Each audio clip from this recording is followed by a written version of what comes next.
नमस्कार। आज हम बात करेंगे प्राणायाम की और उससे जुड़े हुए विभिन्न पहलुओं की और समझने की कोशिश करेंगे कि प्राणायाम का हमारे जीवन में क्या महत्व है, क्या इसके लाभ हैं, किन नियमों को हमें ख्याल में रखना चाहिए, कौन सी सावधानियों को ध्यान में रखना चाहिए और किस स्थिति में कौन सा प्राणायाम करना चाहिए। इस प्रकार की बहुत सी बातों के ऊपर आज हम चर्चा करेंगे।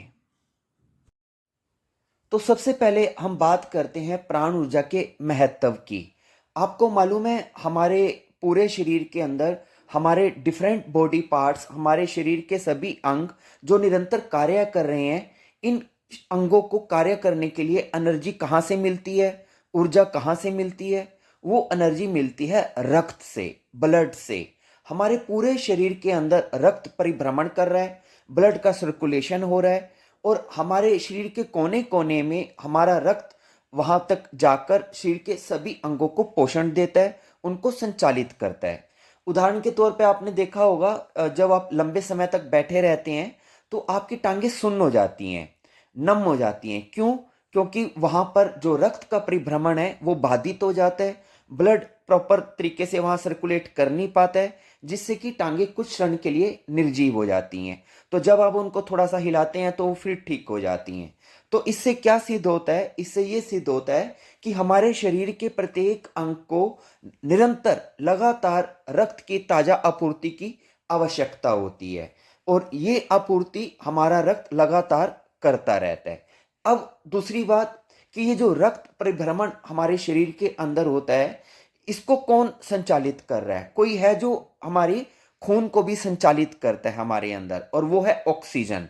जब हमारे शरीर के अंदर ऑक्सीजन की मात्रा पर्याप्त रूप में होती है तो उसी मात्रा में हमारा ब्लड सर्कुलेशन भी बॉडी के अंदर अच्छी स्थिति में बना रहता है और हमारे शरीर के सभी अंगों को अच्छी तरह से ब्लड की सप्लाई होती रहती है।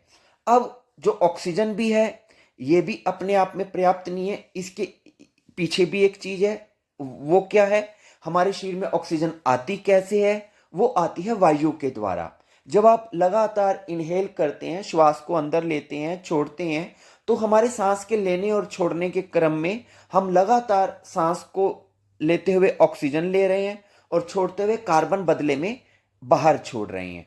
तो कार्बन डाइऑक्साइड आप एक्सहेल कर रहे हैं और ऑक्सीजन को आप इनहेल कर रहे हैं। इस प्रकार लगातार आपकी ब्रीदिंग पैटर्न से, इस ब्रीदिंग से आपके अंदर ऑक्सीजन की मात्रा पर्याप्त रूप से बनी रहती है। लेकिन अब ये जो ऑक्सीजन भी जो आप ले रहे हैं वायु के द्वारा, लेकिन इस वायु को कौन चला रहा है? क्योंकि यहां पर भी अभी अंत नहीं होता है। इस वायु को चलाने के लिए भी, ऑक्सीजन को भी बॉडी में भेजने के लिए भी सर्वोच्च एक चीज है जिसके बिना आप सांस भी नहीं ले सकते, वो है प्राण ऊर्जा।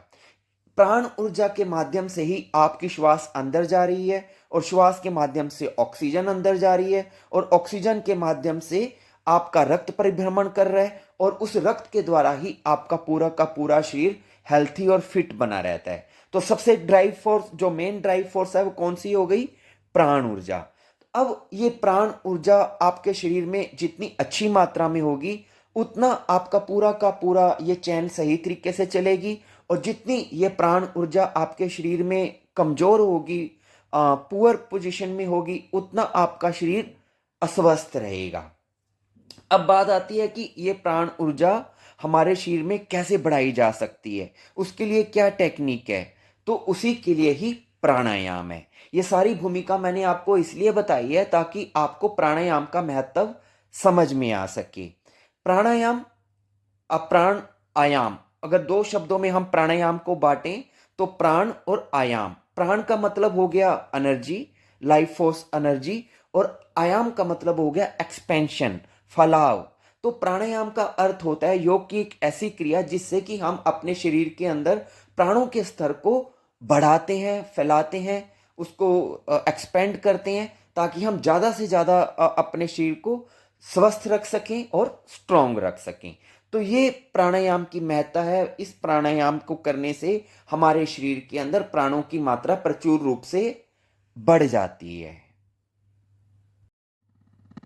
और अब हम बात करते हैं प्राण ऊर्जा के महत्व को। अभी आपने समझा, अब हम समझते हैं कि प्राण ऊर्जा अगर हमारे शरीर में बढ़नी शुरू हो जाए तो उसके क्या लाभ हो सकते हैं, हमें उसके क्या बेनिफिट मिल सकते हैं। आप आज का युग सूचनाओं का युग है, इंफॉर्मेशन का युग है, तो ये छोटे मोटी बातें तो आप भी अच्छी तरह से समझ चुके होंगे कि प्राणायाम करने से हमें बहुत से छोटे मोटे शारीरिक और मानसिक लाभ मिलते हैं। और शारीरिक लाभ ये मिलता है कि हमारा शरीर निरोगी बना रहता है और सभी प्रकार की जो रोग हैं वो दूर चले जाते हैं। प्राण शक्ति बढ़ती है, इच्छा शक्ति, संकल्प शक्ति बढ़ती है, हमारी धातुएं सम अवस्था में रहती हैं, हमारा वात पित्त कफ संतुलित बना रहता है, मन में उत्साह रहता है, साहस बढ़ता है, हिम्मत बढ़ती है, पॉजिटिविटी बढ़ती है और दिमाग के अंदर खुशी के रसायन बढ़ते हैं, नींद अच्छी आती है और आयु लंबी होती है। इस प्रकार के बहुत से असंख्य शारीरिक और मानसिक लाभ हमें इससे प्राप्त होते हैं। ज़्यादा मैं इनको विस्तार से बताना नहीं चाह रहा हूं ताकि वीडियो ज़्यादा लंबा ना हो जाए। तो कुल मिलाकर यह कह सकते हैं कि बहुत प्रकार के लाभ हमें प्राणायाम के करने से अभ्यास करने से हमें प्राप्त होते हैं। इसके अलावा कुछ विशेष लाभ भी हमें प्राप्त होते हैं, जिसमें विशेष है लयबद्धता। आपको मालूम है, मैं आपको क्या कहना चाह रहा हूं एक्चुअली, ये जो सारी सृष्टि है ये किस प्रकार से चल रही है। ये पूरी सृष्टि एक हार्मनी के साथ, एक लयबद्धता के साथ चल रही है। ब्रह्मांड में जितनी भी क्रियाएं हो रही हैं वो सभी क्रियाएं एक लयबद्ध तरीके से हो रही हैं। उसमें चाहे कोई ग्रह है, सूर्य है, चंद्र है, पृथ्वी है, सभी एक निश्चित गति के साथ और एक लय के साथ चल रहे हैं। उसमें जरा सा भी परिवर्तन नहीं आता है। अगर इस अस्तित्व के समय में भी अगर 1 सेकंड का भी फर्क आ जाए तो पृथ्वी पे तबाही होनी शुरू हो जाती है। तो एक एक सेकंड के हिसाब से कब कौन सा ग्रह किधर जाएगा, कौन सा ग्रह कहाँ पहुंचेगा, कब क्या होगा, वो सब कुछ एक फिक्स सेटलमेंट के साथ, एक बड़ी योजना के साथ इस पूरे अस्तित्व में चल रहा है। यानी कि एक रिदम के साथ सारी चीजें हो रही हैं। अब हम इंसान भी अगर उस रिदम के साथ चलें, प्रकृति के रिदम के साथ चलें, उससे अलग ना हो, उससे प्रकृति से टूटे ना, और प्रकृति की तरह ही हम भी लयबद्ध हो जाएं, तो जो प्रकृति की जो ताकत है, उसकी जो फोर्स है, वो हमारे अंदर आनी शुरू हो जाती है, जिससे कि हमें एक्सट्रीम एनर्जी, एक्सट्रीम प्राण ऊर्जा हमें प्राप्त होनी शुरू हो जाती है और हम एक मानव से भी महामानव होने की ओर अग्रसर हो जाते हैं। तो प्राणायाम क्या करता है? प्राणायाम हमारी श्वास प्रश्वास को लयबद्ध कर देता है। अभी हमारी श्वास प्रश्वास कैसी है? टूटी फूटी, उसमें कोई हार्मनी नहीं है। हम पुअर ब्रीदिंग करते हैं, कभी सांस छोड़ते हैं, कभी नहीं छोड़ते हैं, छोटी बड़ी सांस लेते हैं, उथली सांस लेते हैं, शैलो ब्रीदिंग करते हैं। मतलब हमारे सांस लेने के पैटर्न में कोई रिदम नहीं है, कोई लय नहीं है। लेकिन अब जब आप इस प्रकार की ब्रीदिंग करेंगे तो आप प्रकृति से दूर चले जाएंगे। लेकिन प्राणायाम क्या करता है? प्राणायाम आपके अंदर एक लयबद्धता पैदा करता है, जिससे आपकी जब श्वास लयबद्ध होनी शुरू हो जाती है तो आप प्रकृति के साथ संयोजन में आना शुरू हो जाते हैं और प्रकृति की ऊर्जाएं आपके ऊपर, प्रकृति की सकारात्मक ऊर्जाएं आपके ऊपर बरसना शुरू कर देती हैं। तो ये सबसे बड़ा लाभ मेरी दृष्टि में, मेरे अपने अनुभव में ये है कि आपकी श्वास लयबद्ध हो जाती है, जिससे आप नेचर के साथ जुड़ना शुरू हो जाते हैं और जिससे कि आपके ऊपर परमात्मा का आशीर्वाद बरसना शुरू हो जाता है। So this is the biggest benefit I think. अब हम बात करते हैं कि प्राणायाम मुख्य रूप से कितने प्रकार के होते हैं, इनके कितने टाइप हैं, और जब हम प्राणायाम का अभ्यास करें तो हमें किस क्रम से, यानी कि पहले कौन सा प्राणायाम करना चाहिए, बाद में कौन सा करना चाहिए, और साथ ही ये भी समझेंगे कि प्राणायाम को हमें किस प्रकार के आसन में बैठकर करना चाहिए। तो सबसे पहले तो आप ये समझ लें कि हम इस वीडियो के अंदर बात कर रहे हैं बिगनर लेवल की, कि होने को तो प्राणायाम बहुत प्रकार के होते हैं लेकिन वो बहुत एडवांस लेवल पे चले जाते हैं। हम सिर्फ, अगर आप नया नया प्राणायाम शुरू कर रहे हैं तो शुरू के शुरुआती दिनों में आपको कौन से प्राणायाम करने चाहिए, हम अभी सिर्फ उसकी बात करेंगे। तो बिगनर्स के लिए जो प्राणायाम है वो बेसिकली जो सबसे पहले प्राणायाम उनको करना चाहिए, या जो शुरुआत में जो उनको करने चाहिए, वो है भस्त्रिका, कपालभाति, अनुलोम विलोम, शीतली, शीतकारी, चंद्रभेदी, सूर्यभेदी, भ्रामरी। इस प्रकार के जो प्राणायाम है, जो मुख्य प्राणायाम है, उनको उनके साथ वो शुरुआत कर सकते हैं। अब बात आती है कि किस क्रम में करना चाहिए। तो पहली तो बात, आपको कोई भी प्राणायाम एकदम से सारे शुरू नहीं करने हैं।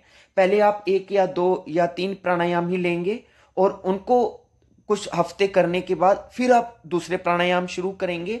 धीरे धीरे ही आपको इसको आगे लेके चलना है। और कितना समय करना है, ये व्यक्ति व्यक्ति की जरूरत पे निर्भर करेगा कि आपका क्या प्रयोजन है, आप किस उद्देश्य से प्राणायाम को करना चाह रहे हैं। तो व्यक्ति व्यक्ति की जरूरत पर निर्भर करेगा कि आपको कितना समय करना है। लेकिन सामान्यतः आपको शुरुआत में हर प्राणायाम को सिर्फ 2 या 3 मिनट ही करना है और फिर धीरे धीरे आप हर हफ्ते उस प्राणायाम को 2 मिनट और बढ़ाते चले जाएंगे और फिर हर प्राणायाम को आप 5 से 15 मिनट तक भी कर सकते हैं। लेकिन शुरुआत आपको सिर्फ 2 मिनट से करनी है। खैर, अभी हम बात करते हैं कि यदि आपको प्राणायाम का अभ्यास करना है तो उसका क्रम क्या होना चाहिए, पहले कौन सा प्राणायाम आपको करना चाहिए। तो सबसे पहले आपको एकदम से प्राणायाम शुरू नहीं करना है। पहले आप बिल्कुल शांत होकर बैठ जाएं, रिलैक्स होकर बैठ जाएं और सबसे पहले आसन सिद्ध करें। सिद्ध करने से यह मतलब नहीं है कि आपको 2-2 घंटे बिना हिले डुले एक आसन में बैठना है। कहने का तात्पर्य है कि आप एक किसी विशेष आसन में, जिसमें आप कंफर्टेबल फील करें, उस आसन में आपको बैठना है। अगर आपको पद्मासन लग जाता है तो अच्छी बात है।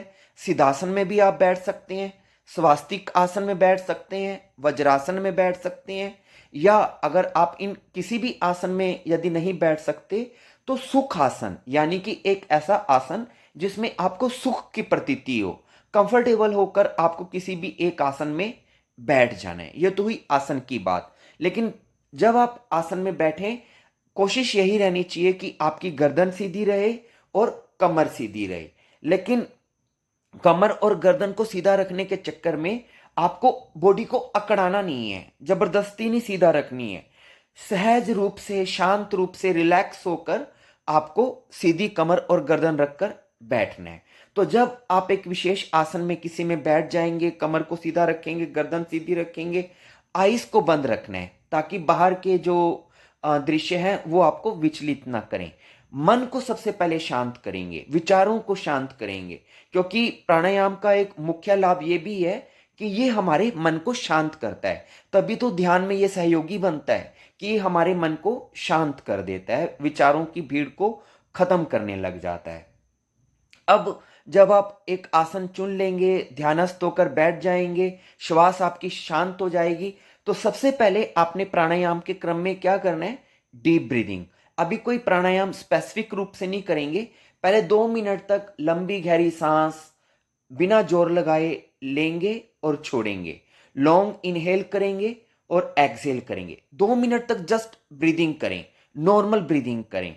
तो जब 2 मिनट तक आप नॉर्मल ब्रीदिंग करेंगे तो इससे क्या होगा, आपका मन शांत हो जाएगा, इधर उधर से ध्यान हट जाएगा और आप प्राणायाम की प्रैक्टिस के लिए रेडी हो जाएंगे। तो हर बार आपने जब भी प्राणायाम शुरू करें तो सबसे पहले आप डीप ब्रीदिंग करेंगे 2 मिनट के लिए, ताकि आपका मन शांत हो जाए।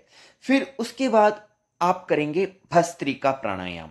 भस्त्रिका प्राणायाम करने से क्या होगा, आपकी नाक के अंदर जो धूल मिट्टी के कण इकट्ठे होते हैं, या श्लेष्मा हमारी श्वास नलिकाओं में जमी होती है, या और प्रकार की जो अशुद्धियां होती हैं जो नाक के अंदर या हमारे श्वसन तंत्र के अंदर इकट्ठी हुई होती हैं पोल्यूशन के कारण, वो साफ हो जाएगा, आपका पैसेज क्लियर हो जाएगा भस्त्रिका प्राणायाम करने से।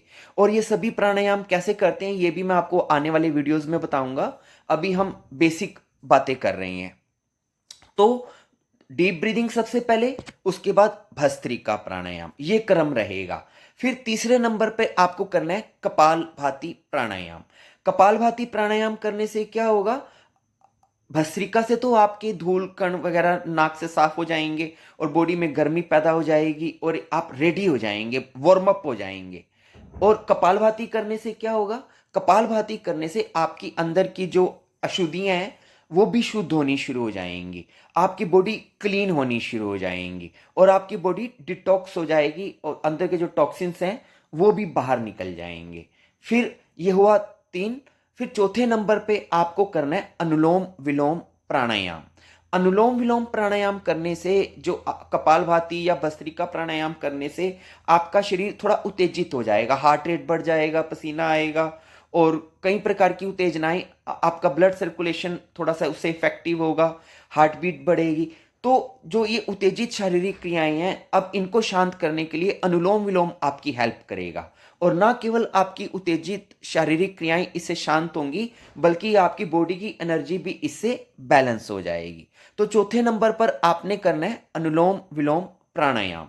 फिर पांचवें नंबर के क्रम में, यदि तो गर्मियों के दिन है तो आप शीतली प्राणायाम कर सकते हैं, शीतकारी कर सकते हैं, चंद्रभेदी प्राणायाम कर सकते हैं, जिससे कि आपकी बॉडी को ठंडक मिलेगी नेचुरल तरीके से। लेकिन यदि सर्दियों के दिन है तो आप सूर्यभेदी प्राणायाम कर सकते हैं, ताकि अति की सर्दी से आपको राहत मिल सके।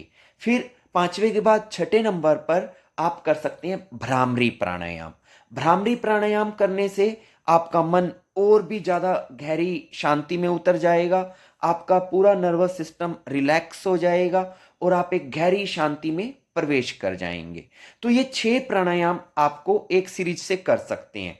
सबसे पहले डीप ब्रीदिंग, उसके बाद दूसरे नंबर पर भस्त्रिका, तीसरे नंबर पर कपालभाति, चौथे नंबर पर अनुलोम विलोम, पांचवें नंबर पर गर्मियों में शीतली या शीतकारी और सर्दियों में सूर्यभेदी, और छठे नंबर पर सबसे अंत में भ्रामरी प्राणायाम। इस प्रकार आप ये पूरी एक सीरीज 15-20 मिनट, आधे घंटे का आप ये पैटर्न बना सकते हैं, धीरे धीरे टाइम बढ़ाते हुए।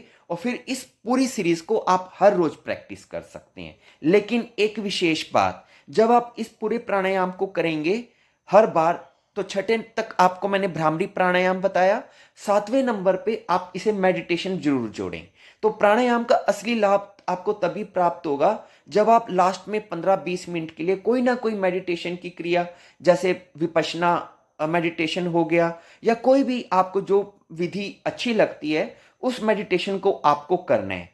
तो वो इसलिए भी लाभकर होगा क्योंकि जो इतना आपने प्राणायाम किया, उससे जो मन आपका एकाग्र हुआ है, शांत हुआ है, वो ध्यान में जाके समाधि के रूप में बदल जाएगा। तो सातवें नंबर पे आपको मेडिटेशन को जोड़ना है। इस प्रकार आप डीप ब्रीदिंग से शुरू करके ध्यान पे इसका अंत करेंगे, और 30 मिनट 40 मिनट का आप ये पूरा कोर्स करेंगे, तो आपको मैक्सिमम बेनिफिट्स ऑफ प्राणायाम के आपको मिलने वाले हैं।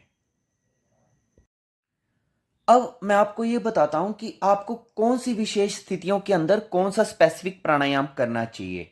उदाहरण के लिए, यदि आप अपनी मानसिक शक्तियों को बढ़ाना चाहते हैं, अपनी ब्रेन पावर को बढ़ाना चाहते हैं, या आप स्ट्रेस, एंजाइटी, अनिद्रा, तनाव, चिड़चिड़ापन, बेचैनी, इस प्रकार की जो मानसिक समस्याएं हैं उनको दूर करना चाहते हैं, तो आपको अनुलोम विलोम प्राणायाम करना चाहिए, भ्रामरी प्राणायाम करना चाहिए, चंद्रभेदी प्राणायाम करना चाहिए और डीप ब्रीदिंग की प्रैक्टिस करनी चाहिए। लेकिन यदि आप शारीरिक शक्ति बढ़ाने के लिए, अपने आप को फिजिकली फिट रखने के लिए, या कुछ स्पेसिफिक बीमारियों को दूर करने के लिए प्राणायाम करना चाहते हैं, तो आप, यदि आपको हाई ब्लड प्रेशर की प्रॉब्लम है, तो आपको अनुलोम विलोम, भ्रामरी, शीतली और चंद्रभेदी प्राणायाम करना चाहिए। यदि आप अपने लो ब्लड प्रेशर की प्रॉब्लम को दूर करना चाहते हैं, तो आपको कपालभाति, सूर्यभेदी और भस्त्रिका प्राणायाम का अभ्यास करना चाहिए। पर यदि आप फैट लॉस के लिए, मोटापा दूर करने के लिए प्राणायाम करना चाहते हैं, तो आपको भस्त्रिका, कपालभाति, सूर्यभेदी और कुंभक प्राणायाम का अभ्यास करना चाहिए। बट यदि आप डायबिटीज को कंट्रोल करना चाहते हैं, तो आपको कपालभाति और अनुलोम विलोम का प्राणायाम का अभ्यास करना चाहिए। पर यदि आपके अंदर, शरीर के अंदर गर्मी बहुत ज्यादा है, आप अपनी बॉडी की गर्मी को कम करना चाहते हैं, तो आपको शीतली और शीतकारी प्राणायाम करना चाहिए। यदि आप अपने फेफड़ों की क्षमता को बढ़ाना चाहते हैं, लंग्स कैपेसिटी को इंप्रूव करना चाहते हैं, तो आपको कुंभक लगाने चाहिए। और यदि आप गर्भवती महिला हैं, तो आपको डीप ब्रीदिंग करनी चाहिए, अनुलोम विलोम प्राणायाम करना चाहिए और भ्रामरी प्राणायाम करना चाहिए। तो ये कुछ स्पेसिफिक मैंने आपको प्राणायाम बताए जो स्पेसिफिक कंडीशन के अंदर किए जा सकते हैं। तो आज की ये वीडियो यहीं पर कंप्लीट हुई। हालांकि प्राणायाम से संबंधित अभी बहुत सी जरूरी बातें आपको और भी बतानी आवश्यक हैं, वो मैं आपको अगले वीडियो में बताता हूं। तो इस वीडियो में इतना ही। मेरी बातों को आपने इतने ध्यान से सुना, धन्यवाद।